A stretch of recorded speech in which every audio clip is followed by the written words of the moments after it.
प्रणाम प्रणाम।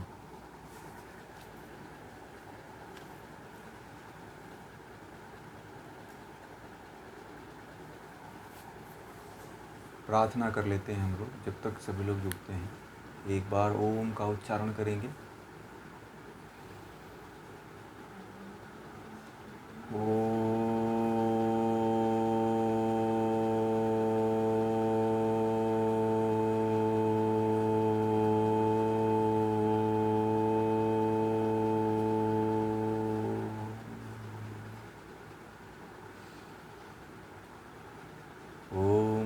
पूर्णमदः पूर्णमिदं पूर्णात् पूर्णमुदच्यते पूर्णस्य पूर्णमादाय पूर्णमेवावशिष्यते।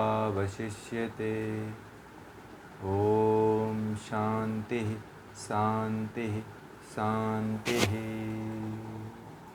आप सभी को नमस्ते, स्वागत है आप सभी लोगों का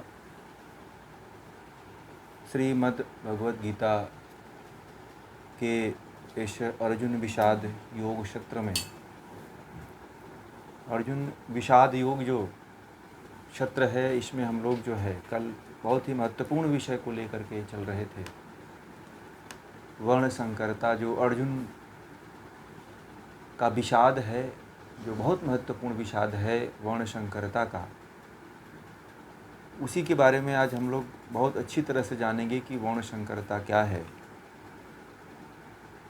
अगले श्लोक में जो 42 नंबर का जो श्लोक है, इस श्लोक में बहुत कुछ दिया हुआ है। इस श्लोक के माध्यम से जो है हम लोग आज की व्याख्या करेंगे। दूसरी चीज़, यदि आप लोगों को श्लोक के समय ही जो श्लोक पढ़ रहे हैं उसमें जो यदि नहीं समझ में आता है तो उस प्रश्न को वहीं पे नोट कर लीजिए आप लोग। और जब क्लास के समय हम आप लोगों को समय देते हैं तो उस समय पूछा करें, बहुत अच्छा रहेगा। क्योंकि हम सोचते हैं कि कोई प्रश्न आए परंतु नहीं आता है, तो जब हम पढ़ाते हों और उसमें कुछ चीज़ें नहीं समझ में आती हों तो उसके बारे में आप लोग प्रश्न नोट कर लिया करें तो ज़्यादा अच्छा रहता है। चलिए हम लोग प्रारंभ करते हैं। 42वें नंबर का श्लोक। सभी के पास पुस्तक होगी, पुस्तक से सबको जोड़ करके लेके चलते हैं कि मूल से आप जुड़े रहेंगे। मूल को जानना आवश्यक है। मूल को समझ गए फिर आप कहीं भी, आपको कोई भी कहीं से भी नहीं भटका पाएगा। आप मूल को जानना अति आवश्यक है।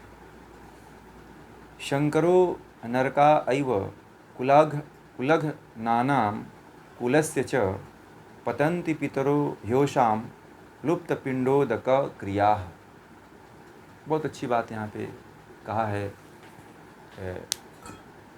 व्यास जी ने एक बात कही है कि और यह वर्ण संकरता कुल नष्ट करने वालों को और कुल को दोनों को निश्चय से नरक में ले जाती है, क्योंकि इनके पितरों को, बुजुर्गों को, बड़े बूढ़ों को दाना पानी देने वाला कोई नहीं रहता और वे बेचारे जीवन में ही नरक भोगने लगते हैं। यदि वर्ण संकरता यदि आ गई तो वर्ण संकरता के कारण जो है कुल को नष्ट करने वालों को और कुल को दोनों को निश्चय से नरक में ले जाने वाला होता है, क्योंकि इनके पितरों को, बुजुर्गों को, बड़े बूढ़ों को दाना पानी देने वाला कोई नहीं रहता। एकदम अर्थ के साथ ये सटीक इसका अर्थ है। और बेचारे जीवन में ही नरक भोगने लगते हैं। उनका ऐसा होता है कि जीवन जीते ही जो पूर्वज होते हैं वो लोग जो है नरक का जीवन जीने लगते हैं। अब एक बात यहाँ पे आई है, एक जो शब्द आया है वर्ण संकरता। इस वर्ण संकरता, इसमें एक शब्द ये आया हुआ है और दूसरा है लिप्त पिंडोदक। दो चीज़ आया हुआ है। तो दो चीज़ पे हम बात करेंगे। दो इसमें मुख्य चीज़ें हैं, बाकी इसका अर्थ हमने आपको बता दिया कि जो इसका पूरे श्लोक का जो अर्थ है वह यह है। और वर्ण संकरता को समझने वाली, इसमें वर्ण संकरता को हमने कहा था कि समझाएंगे परंतु अब यहाँ पे बार बार आ रहा है तो आज इसको समझाना ही पड़ेगा। तो वर्ण संकरता क्या है कि वर्ण संकरता जो है आज आज आजकल का जो वर्ण व्यवस्था थी पहले की, प्राचीन की, जो पहले की जो वर्ण व्यवस्था थी उसी का विकृत रूप, उसी का बिगड़ा हुआ रूप जो है जाति व्यवस्था है।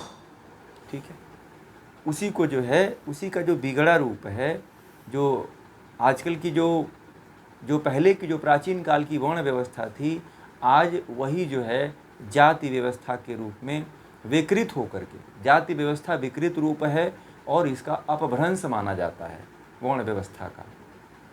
तो वर्ण व्यवस्था प्राचीन काल में, अब देखिए प्राचीन काल में ऐसा होता था कि जो युवक या युवतियां होते थे, कुल या समाज की मर्यादा को जो है, और मर्यादा को और परंपरा को तोड़ते नहीं थे, उस संस्कृति को अक्षुण्य बनाने के लिए उसमें उसका पालन करते थे। ठीक है, परंतु कुछ ऐसी व्यवस्थाएं हुई जिसके कारण जो है वो चीज़ टूट गई।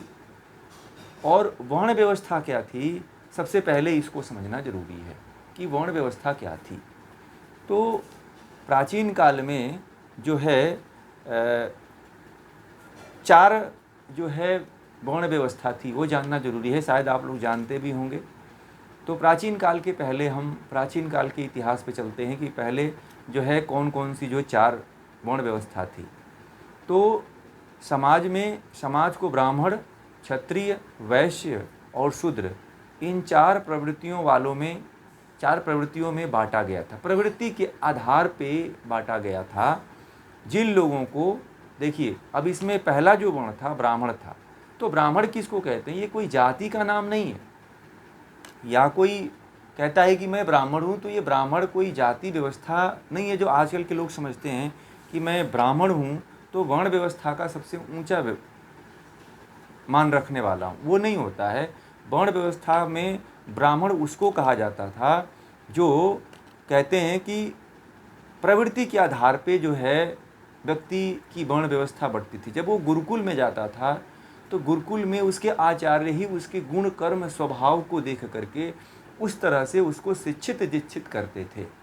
जब हमारे देश में जब संस्कार होते थे, 16 संस्कारों में जो उपनयन संस्कार होते थे, वेदारंभ जब उसका होता था, गुरुकुल में जाता था, तो आचार्य या गुरु जो होते थे उसकी प्रवृत्ति को देख करके, उसके ज्ञान गुण कर्म स्वभाव को देख करके उसको उसके प्रवृत्ति गुण कर्म स्वभाव के अनुसार ही वहाँ पे शिक्षा दीक्षा दी जाती थी, जिसमें उसकी रुचि हुआ करती थी और जिसमें वो आगे बढ़ सकता था, उसको वही शिक्षा दीक्षा दे करके उसी में उसको पारंगत किया जाता था।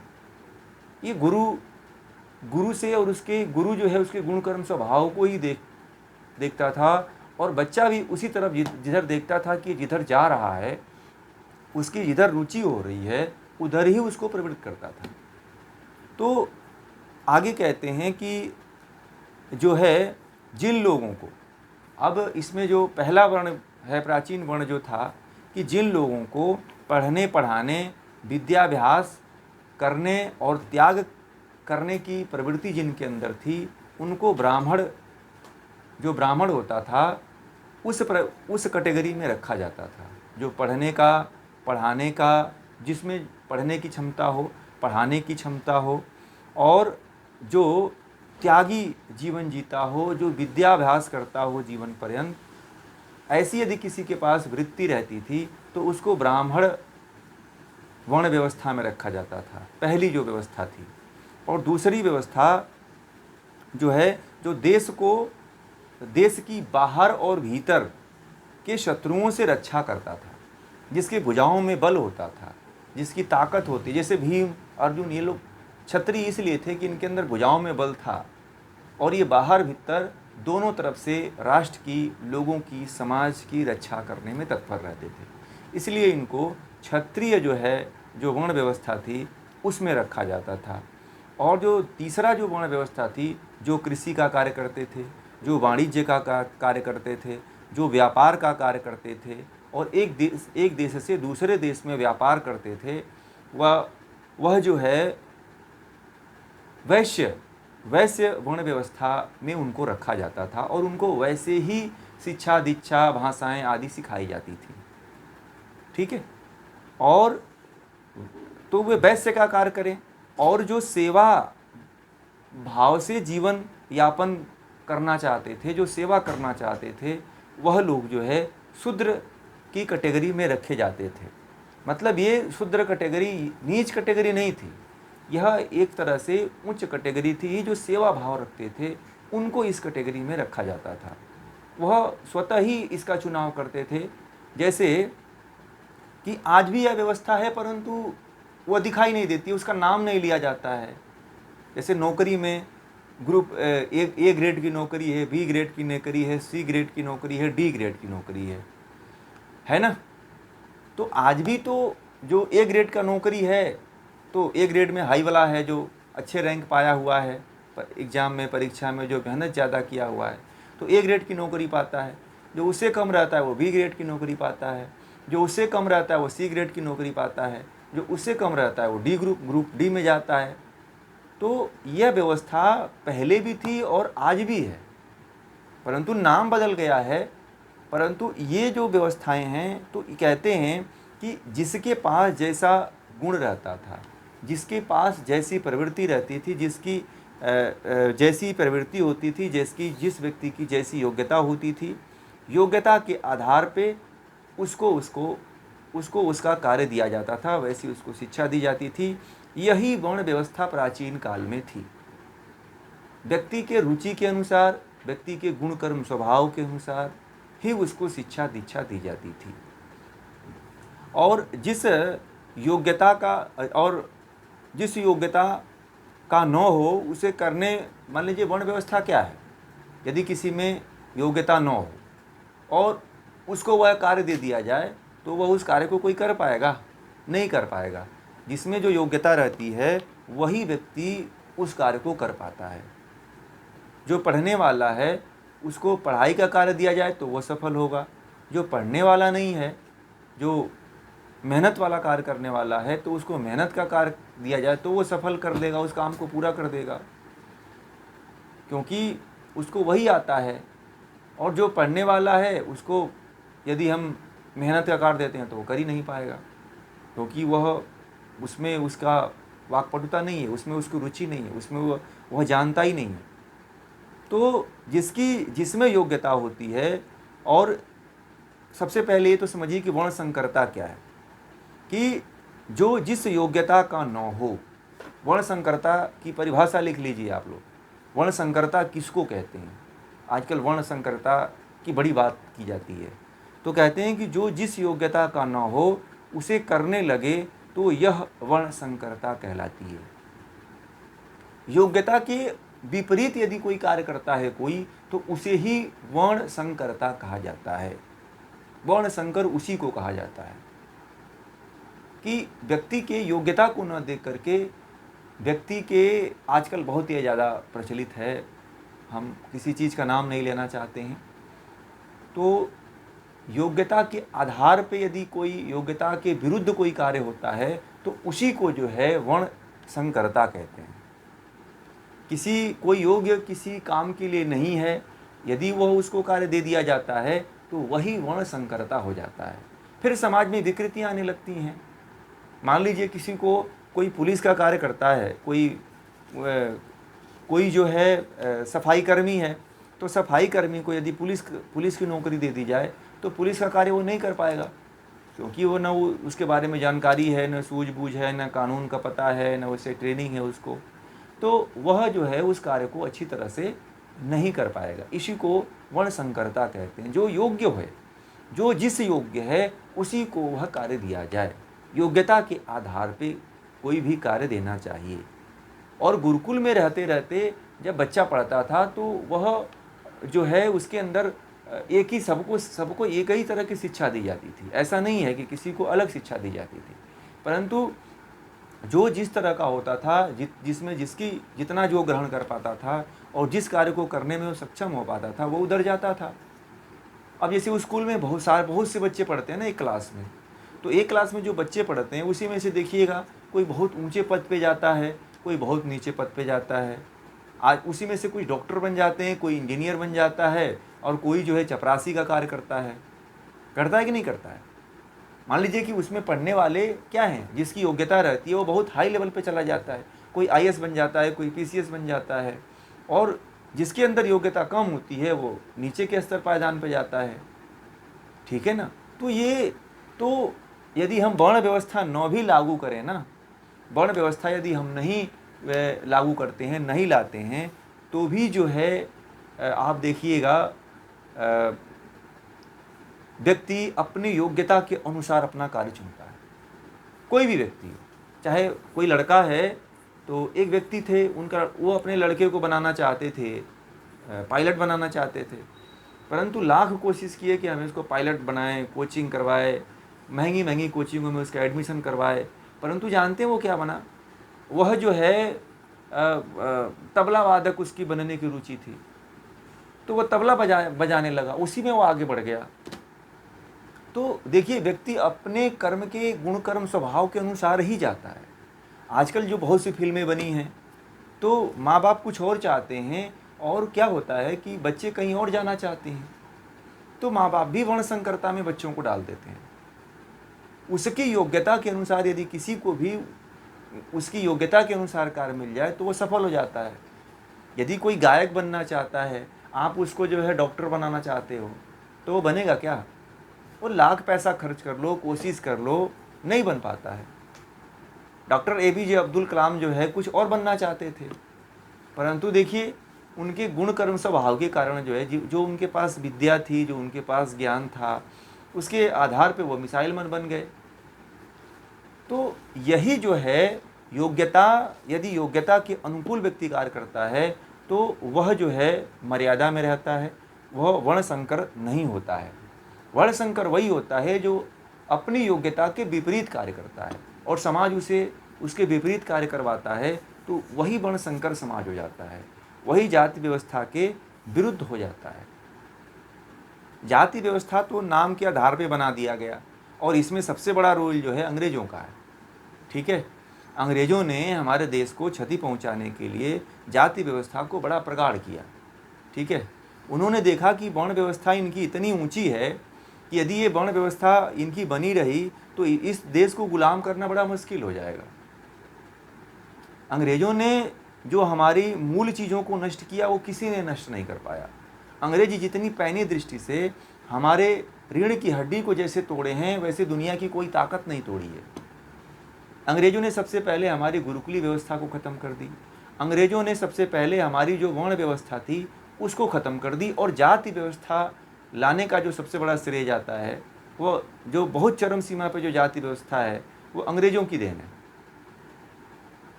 ठीक है, क्योंकि सबसे पहले उन्होंने गुरुकुलों को नष्ट किया, गुरुकुलों को नष्ट करके मैकाले शिक्षा को लाया, और मैकाले शिक्षा ये बहुत से शिक्षा व्यवस्था बनी, परंतु मैकाले शिक्षा आज भी चल रही है, तभी भी थी और आज भी है, कोई उसमें परिवर्तन नहीं हुआ है। ले दे के सब वही चल रही है। भारत में केवल आज़ादी मिली है, परंतु शिक्षा मैकाले की ही चल रही है, अपनी शिक्षा नहीं है। जो भारतीय व्यवस्था के अनुसार शिक्षा होनी चाहिए, भारत के अनुकूल जो शिक्षा होना चाहिए वह नहीं है। इसीलिए भारत आज जो है विज्ञान के क्षेत्र में बहुत पिछड़ गया, 70 साल 80 साल जो है पिछड़ गया। नहीं तो भारत यदि उसके मूल की शिक्षा दी जाती तो भारत आज जो है सारे ऋषियों के शोध को करके बहुत आगे जाता, आज भी विश्व में गुरु होता, परंतु ऐसी व्यवस्था नहीं रही। तो क्या होता है कि जो अंग्रेजों ने क्या किया हमारे देश में कि आवाज़ नहीं आ रही, साउंड बहुत कम है।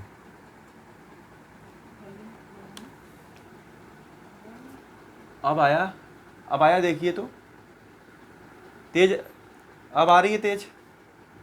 ठीक है, सबको आ रही है ना एक बार? हाँ, तो शायद आप में देखिएगा, आप में कहीं कुछ तार और में ईयरफोन लगाए होंगे, या फिर मोबाइल में थोड़ा सा देख लीजिएगा इधर उधर करके।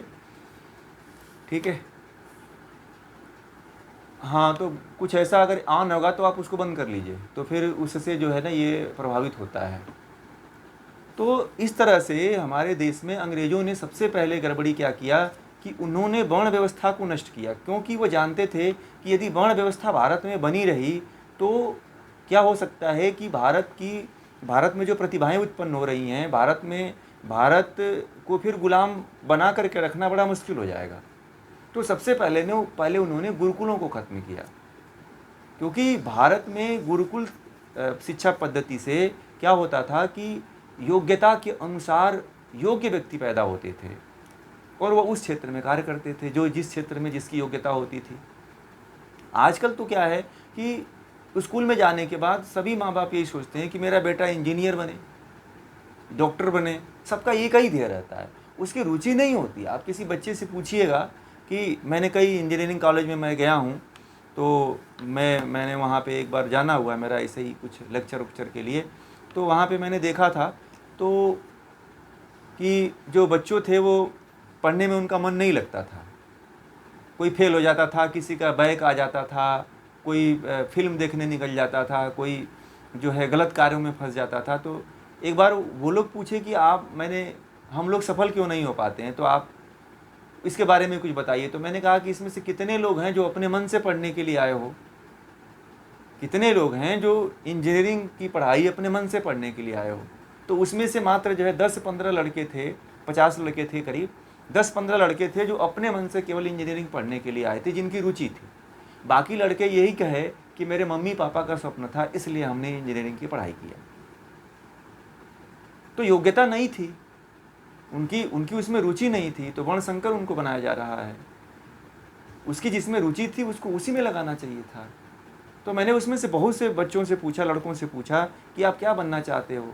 तो कोई कहा कि मैं डॉक्टर बनना चाहता हूँ, तो कोई कहा कि मैं जो है गायक बनना चाहता हूँ, कोई कहता था कि मैं फिल्म एक्टर बनना चाहता था, कोई कह रहा था कि मैं नेता बनना चाहता, राजनीति में जाना चाहता था। तो इस तरह से अपने माँ बाप के कारण जो है, और उनके माँ बाप ने ज़बरदस्ती उनको भेजा,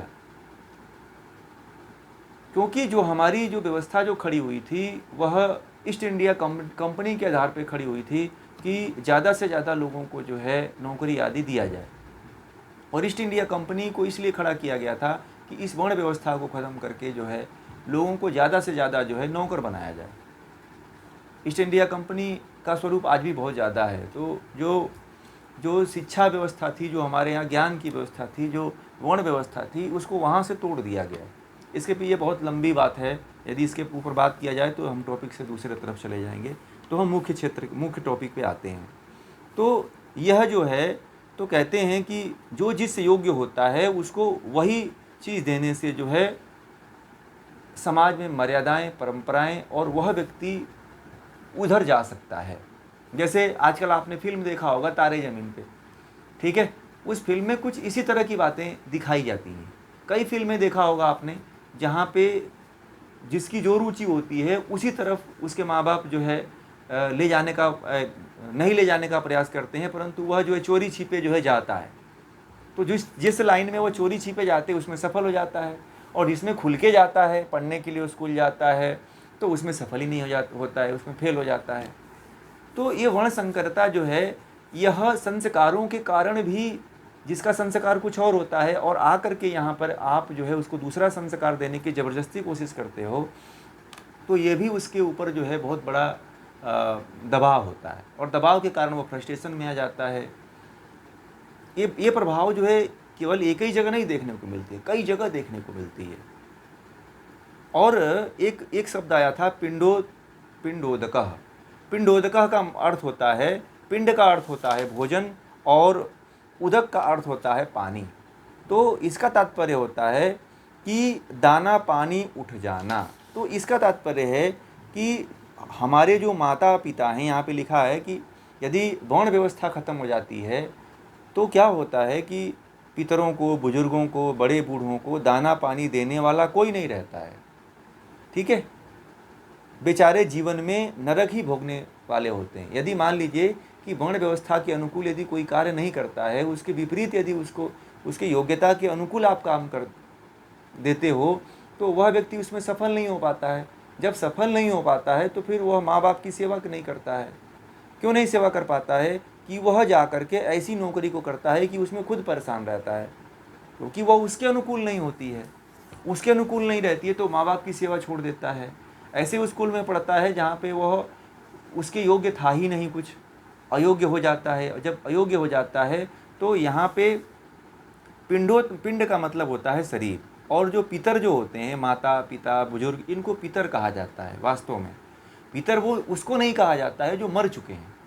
ठीक है, यदि आप वेदों में पढ़ोगे, आप उपनिषदों में पढ़ोगे, शास्त्रों में पढ़ोगे, तो इसका जो वास्तविक जो अर्थ होता है वह मरे हुए के लिए नहीं है, क्योंकि गीता में ये कहा गया है कि जिसकी मृत्यु हो जाती है वह उसका शरीर दूसरे शरीर में फिर प्रवेश कर जाता है। ठीक है, ऐसा नहीं है कि कोई मर जाता है तो वह दादा दादी बन करके, नाना नानी बन करके वो किसी लोक में बैठता है, ऐसा नहीं है। क्योंकि हर जीवात्मा को मुक्त होना पड़ता है। मुक्त होने के लिए हर जीवात्मा अपने कर्मों के अनुसार फल भोगता है। इसीलिए जो आत्मा मरती है वह यह नहीं है कि आपके दादा हैं तो वो जो है दादा बन करके जो है पितृलोक में रहेंगे। ठीक है, ऐसा नहीं है। ये जो व्यवस्था है, यह व्यवस्था थोड़ा सा इसके विपरीत बनाई गई है। ठीक है, ये व्यवस्था उचित नहीं है, क्योंकि ऐसा जो है, हमारे सबसे प्राचीन ग्रंथ कौन है? वेद हैं। तो वेद ऐसा कहते हैं, शास्त्र कहते हैं। बाकी अन्य ग्रंथ जो है इस तरह की बातें करते हैं कि एक लोक है, उस लोक में जो है हमारे दादा दादी, मामा मामी जो भी मर गए हैं वो जाके रहते हैं। तो ऐसा कोई लोक नहीं है। ठीक है, कोई भी आत्मा मरती है तो वो अपने कर्मों के अनुसार फल भोगने के लिए दूसरे शरीर में प्रवेश कर जाती है। जब आप गीता का दूसरा अध्याय पढ़ोगे तो आपको वहाँ पे पता चलेगा कि कोई भी जीवात्मा जो है, कोई भी शरीर जो है, मरने के बाद जो है ईश्वरीय फल व्यवस्था के अनुसार जो है उसका दूसरा जन्म होता है। पुनर्जन्म भारत की संस्कृति में मान्य है। भारत जो है, भारत का जो अध्यात्म है वो पुनर्जन्म को मानता है। गीता भी जो है पुनर्जन्म को स्वीकार करती है कि पुनर्जन्म होता है। जब पुनर्जन्म होता है तो वहाँ पे फिर आपके पितर कहाँ बचे? तो जीते जी अपने जो बुजुर्ग हैं, माता पिता हैं, घर के अन्य सदस्य हैं, उनको कहा जाता है कि उनकी आप सेवा करो। यही जो है पिंडदान है, यानी कि भोजन पानी, दाना पानी देते रहना। यही जो है, इसी को पिंडदान कहते हैं।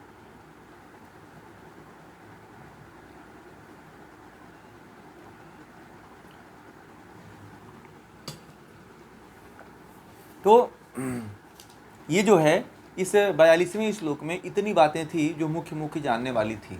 तो वर्ण संकरता आप समझ गए कि वर्ण संकरता किसे कहते हैं, कि जो जिस योग्यता का न हो उसे वह कार्य दे दिया जाता है, तो यही वर्ण संकरता हो जाती है। यहीं से व्यक्ति का विनाश प्रारंभ हो जाता है, यहीं से उस कुल का नाश प्रारंभ हो जाता है। जिस कुल में जो होता है उस कुल का नाश वहीं से होता है कि जो व्यक्ति जिस योग्य होता है उसको वैसा कार्य नहीं दिया जाता है, और आखिर में होता ही वही है। माँ बाप लाख कोशिश करते हैं कि मेरा बेटा ये बन जाए, परंतु नहीं बनता है। आप बताओ, बनता है क्या? कितने माँ बाप हैं जो ऐसा सोचते हैं कि मैं अपने बच्चे को जो है बहुत बड़ा ऑफिसर बना दूं, और ऐसा हुआ है क्या? नहीं होता है, क्योंकि बच्चे की रुचि कुछ अलग है, क्योंकि वो संस्कार कुछ और लेकर के आया है। पूर्व जन्म के जो उसके संस्कार हैं वो उसी के अनुसार कार्य करता है। आप जो चाहोगे उसके अनुसार वो नहीं करेगा। वो अपने पूर्व जन्म के संस्कार बहुत ज़्यादा हावी होते हैं, आप लाख कोशिश करोगे वो नहीं बन पाएगा वो। तो रुचि के अनुसार जो उसकी योग्यता है उस पर आप मेहनत करिए।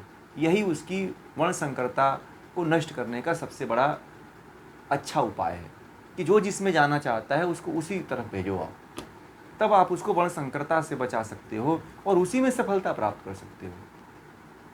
एक परिवार था जिनके 2 बच्चे थे, तो वह जो है दोनों बच्चों को अपने, एक को आईएएस बनाना चाहते थे, एक को जो है आईपीएस अधिकारी बनाना चाहते थे, और दोनों में कोई भी आईएएस और आईपीएस अधिकारी नहीं बनना चाहता था। जो बड़ा लड़का था वो शुरू से ही राजनीति में इंटरेस्ट लेता था, और जो छोटा लड़का था वो शुरू से जो है आध्यात्म में रुचि लेता था। तो उसके माँ बाप ये सोचते थे कि अब ये राजनीति और आध्यात्म दोनों तरफ से उसके माँ बाप घृणा करते थे। बोलते थे कि ये फालतू के काम है, नेतागिरी का काम करके बर्बाद हो जाएगा, ये जो है आध्यात्म की तरफ जा कर के ये भी हमारे कुल का नाश कर देगा।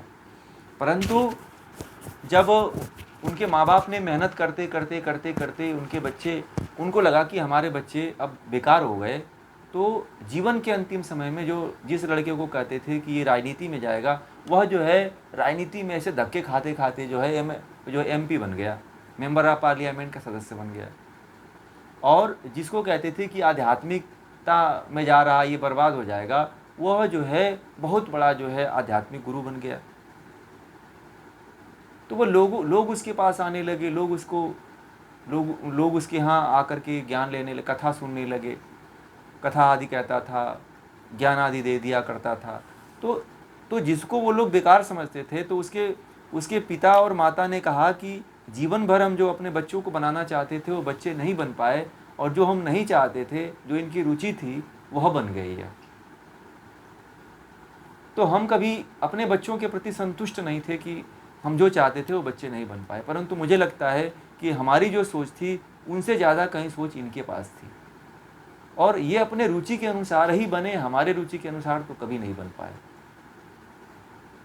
तो व्यक्ति जो चाहता है वह नहीं हो पाता है, क्योंकि जो वह कर्मों का संस्कार लेकर के जन्म लिया है, उसी कर्म के संस्कार को पूरा करेगा, चाहे आप लाख कोशिश कर लो।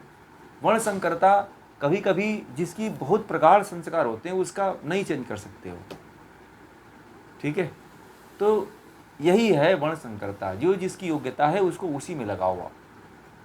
अब उसके विपरीत लगाओगे तो ये वर्ण संकरता हो जाएगी, वो उसमें सफल ही नहीं होगा, उसका पूरा जीवन बेकार हो जाएगा, और लोक नष्ट हो जाता है, कुल नष्ट हो जाता है, मर्यादाएं नष्ट हो जाती हैं, परंपराएं नष्ट हो जाती हैं, ऐसा होता है। अगले मंत्र में चलते हैं। दोषई रेतैः कुलज्ञाना वर्णसंकर कारकैः उत्सादन्ते जातिधर्माः कुलधर्माश्च शाश्वताः। कहते हैं कि कुल का हनन करने वाले लोगों की वर्ण संकरता उत्पन्न करने वाले इन दोषों के कारण जाति धर्म तथा सदा से चले आ रहे कुल धर्म नष्ट हो जाते हैं। न समाज की परंपराएं बनी रहती हैं, न कुल की परंपराएं बनी रहती हैं। यदि कहते हैं कि संकरता ला करके यदि कुल का हनन करने वाले लोगों के वर्ण संकरता उत्पन्न करने वाले, यानी कि जो कुल का हनन कर देते हैं और वर्ण संकरता ला करके अयोग्य व्यक्ति को ला करके वहाँ पे खड़ा कर देते हैं, तो वह जो है उसके दोषों के कारण जो है जाति नष्ट हो जाती है। जाति का मतलब मनुष्य जाति नष्ट हो जाती है, धर्म नष्ट हो जाता है, किसी के अंदर धर्म नहीं रहता है, क्योंकि जो व्यक्ति आया है अयोग्य व्यक्ति, तो वो अपने अनुसार ही तो राज्य चलाएगा ना। अब देख रहे हैं कई राज्यों में ऐसी व्यवस्था आती है कि जो जहाँ का राजा जिस तरह का होता है, मुख्यमंत्री जहाँ का जिस तरह होता है, वह उसी के अनुकूल वहाँ का राज्य करता है, उसी के अनुकूल वहाँ की राज्य व्यवस्था चलती है। तो जहाँ जिस राज्य में जैसा मुख्यमंत्री है उस तरह से वहाँ की राज्य व्यवस्था चल रही है, ठीक है ना। तो इस तरह से यदि वह वर्ण संकर रहेगा, अयोग्य व्यक्ति को योग्यता दे दी जाए, योग्य व्यक्ति के पद पे बैठा दिया जाए, तो कहते हैं कि वहाँ पे जाति, मनुष्य जाति, धर्म और सदा से चले आ रहे जो धर्म होते, कुल धर्म होते हैं, वह नष्ट हो जाते हैं। न समाज की परंपराएं बचती हैं, समाज में जो परंपराएं हैं, मर्यादाएं हैं, समाज को कैसे रखा जाए, एक सामाजिक व्यवस्था में जो मनुष्य बना रहता है, मनुष्य एक सामाजिक प्राणी है, और सदा से मनुष्य जो है समाज की परंपराओं में ही बंध करके चला आ रहा है। इसीलिए आज तक मनुष्य जो है सामाजिक प्राणी बन करके उसका जीवन सही तरह से यापन हो रहा है। यदि ये परंपराएं न रहें तो व्यक्ति पशुवत जीवन जीने लगेगा, ठीक है। आज क्या हो रहा है, पश्चिम में देखिए, जहाँ पे परंपराएं नष्ट हो चुकी हैं, वहाँ के लोग जो है पशुओं की तरह जीवन जी रहे हैं। कई ऐसे देश हैं जहाँ पे जो है कुत्ते, बिल्ली, मनुष्य में कोई अंतर ही नहीं रहा, वो लोग जो है पशु की तरह जीते हैं, पशु की तरह खा रहे हैं। एक ही थाली में कुत्ता भी खाता है, एक उसी थाली में जो है मनुष्य भी खाते हैं। तो ये खाने की ही बात नहीं है, कर्म भी वैसे ही करते हैं। चलो खाने की बात तो एक मान लिए, परंतु कर्म भी कुत्ते बिल्ली की तरह करते हैं।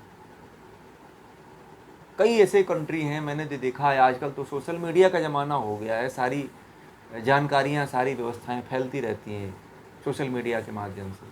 तो सबको, लगभग सभी लोग देखते हैं, सबको जानकारी हो जाती है। तो जब ये परंपराएं, समाज की परंपराएं जब नष्ट हो जाती हैं, तो जो है कुल मर्यादाएं नष्ट हो जाती हैं, तो समाज नष्ट हो जाता है, समाज की व्यवस्था नष्ट हो जाती है। तो जो अर्जुन ये बात कह रहा है, अर्जुन श्री कृष्ण से, वह बात कुछ हद तक बहुत अच्छी है। अर्जुन की बातें बड़ी ज्ञान वाली लगती हैं। भगवान श्री कृष्ण भी उसकी प्रशंसा करते हैं कि तू बड़ी ज्ञान की बातें करता है। क्योंकि यदि आप भी इस बात को समझोगे तो ये बातें गलत नहीं है, ये बातें जो है अर्जुन की सार्थक है, वह गलत नहीं है। वह भी बातें जो अर्जुन कर रहा है वह बातें एकदम सही है। और इसी के कारण जो है हमें बहुत बड़ी बड़ी समस्याएं देखने को मिल गई। राष्ट्र किधर जा रहा है, राष्ट्र के लोग किधर जा रहे हैं, यह किसी को पता भी नहीं है कि हम गलत रास्ते पर हैं। योग्यता के विपरीत कार्य हो रहा है। अयोग्य व्यक्ति जो है योग्य स्थान पे बैठा हुआ है। जिसके पास कोई योग्यता नहीं है उसको राज्य सिंहासन मिला हुआ है, और जिसके पास योग्यता है उसको कोई पूछने वाला नहीं है। तो जब धर्म नष्ट होता है, समाज की व्यवस्था नष्ट होती है, तो कुछ ऐसे ही परिदृश्य देखने को मिलते हैं। तो अर्जुन ऐसी कल्पना कर रहा है कि ऐसा हो जाएगा यदि हम युद्ध कर लेते हैं तो। अर्जुन दूरदर्शी भी था, ऐसा नहीं है। वह दूरदर्शिता का इससे परिचय चलता है कि अर्जुन कितना दूरदर्शी था। आगे कहते हैं कि उत्सन्न कुल धर्माणाम मनुष्याणाम जनार्दन नरके अनियतम वासो भवतीत्य अनुश्रुम। तो कहते हैं कि हे जनार्दन, हम यह सुनते आए हैं कि जिन मनुष्यों के कुल धर्म, कुल की मर्यादाएं, परंपराएं, कुल की संस्कृति नष्ट हो जाती हैं, वो अनियत काल के लिए नरक में बसते हैं। जिसका काल नियत नहीं होता है वो नरक में जाते हैं, यानी कि नीच योनियों में जन्म लेते हैं। नीच योनियों का मतलब होता है कि कुत्ता, बिल्ली, कीड़े मकोड़े, पेड़ पौधे, जो बहुत निकृष्ट योनियां हैं, जो कीड़े होते हैं, सड़े हुए कीड़े जो होते हैं, मलों में जो रहते हैं, ऐसी नीच योनियों में उनका जन्म होता है। यही नरक है। नरक का मतलब कि कोई लोक नहीं है। नरक का मतलब ये होता है कि आप जो है, आपका जो जन्म अगला होता है वह नीच योनियों में होता है, जिसमें आप गलत कार्य करते हो, कुछ ज्ञान नहीं होता है, एक पशुवत जीवन जीते हो, पशु से भी निकृष्ट जीवन जीते हो। तो कहते हैं कि मैंने सुना है कि जिन मनुष्यों के कुल और धर्म नष्ट हो जाते हैं, कुल नष्ट हो जाता है, धर्म नष्ट हो जाता है, और कुल की जो मर्यादाएं हैं वो नष्ट हो जाती हैं, परंपराएं नष्ट हो जाती हैं, कुल की संस्कृति नष्ट हो जाती है। देखिए यहाँ पे धर्म, मर्यादा और संस्कृति, ठीक है। तो धर्म की बात भी मैं बता चुका हूँ कि धर्म क्या है, और कल जो है हमने मर्यादाएं भी बता दिया था, परंपराएं भी बता दिया था, संस्कृति भी बता दिया था, ठीक है। तो ये जब तीनों नष्ट हो जाती हैं तो कहते हैं कि अनियत काल, जिसका काल निश्चित नहीं होता है कि कितने काल तक वह, जो कितने समय तक जो है वो नरक में गिरेगा, वो यानी कि नरक योनि में वो पड़ा रहेगा, मनुष्य योनि उसको नहीं मिलेगी। यह कोई नहीं जानता है कि वो कितने लंबे समय तक वो नरक योनि में गिरा रहेगा। ऐसा कहा जाता है। हे जनार्दन, अब आप ही बताओ क्या किया जाए। फिर अगले श्लोक में कहते हैं कि अहो मत महत् पापम कर्तु व्यवसिता वयम यद्राज्य सुख लोभेन हंतु स्वजन मुद्दता। तो कहते हैं कि अहो, हम लोग बड़ा भारी पाप करने लगे हैं। कहते हैं कि अरे अहो, भगवान श्री कृष्ण को संबोधित करके कह रहे हैं कि हम लोग बड़ा भारी पाप करने जा रहे हैं, जो राज्य के सुख के लोभ से अपने बंधु बांधवों की हत्या करने के लिए तैयार हो गए हैं। कि हम लोग केवल राज्य की प्राप्ति के लिए, राज्य के सुख के लिए अपने ही बंधु बांधवों की हत्या करने के लिए तैयार हो गए। ये बड़ा पाप हमें लग रहा है। हे जनार्दन, हे कृष्ण, यह हमें पाप के सिवा और कुछ नहीं लग रहा है। आपको भले कुछ लगता हो, परंतु मुझे तो ये पाप ही दिखाई दे रहा है। अब आप इसे भले ही कुछ कहो, क्योंकि राज्य के सुख के लिए अपने ही कुल के बंधु बांधवों को मारना, ये तो न्याय संगत नहीं लग रहा। ऐसा अर्जुन कह रहा है, अपना मत दे रहा है। शुरुआती दौर में वो बहुत ज्ञान की बातें कर रहा है। आगे कहते हैं कि यदि माम कारम शस्त्र पाणयः धार्तराष्ट्रा रणे हन्युत अस्तन्मे क्षेमतरम भवेत। कहते हैं यदि धृतराष्ट्र के पुत्र हाथ में शस्त्र लेकर मुझ निशस्त्र को रण में मार दें और मैं कुछ भी प्रतिकार न करूं, उनका मुकाबला न करूं, तो मेरे लिए तो यह कहीं अधिक अच्छा होगा। अब अर्जुन ये भी बात देखें, कितनी कायरता की बात कर रहा है कि यदि धृतराष्ट्र के पुत्र जो है हाथ में शस्त्र लेकर के आए और मैं कोई शस्त्र मेरे पास न हो और मुझे रण में